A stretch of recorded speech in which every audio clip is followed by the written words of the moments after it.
Karena gue tidak mau terlalu dalam untuk memilih pasangan. Karena pasangan kita itu bukan milik gue, tapi milik Allah.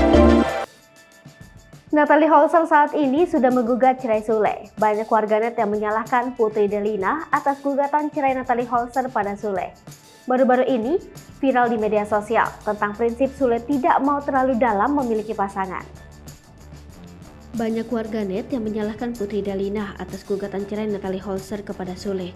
Kini, dalam video lawas beredar pengakuan Sule mengenai pasangan. Sule punya prinsip tersendiri mengenai rumah tangganya. Menurutnya kalau rumah tangga sudah ditakdirkan Tuhan. Kalau sudah Tuhan mentakdirkan dengan karakter masing-masing seperti itu, kita harus berpisah, jelas Sule. Ia pasrah jika harus berpisah dengan pasangan. Baginya pasangan bukan milik Sule tapi milik Tuhan. Dengan adanya masalah rumah tangga, Sule tetap menjalankan tanggung jawabnya. Komentar beragam pun menghampiri Instagram @instan_julid.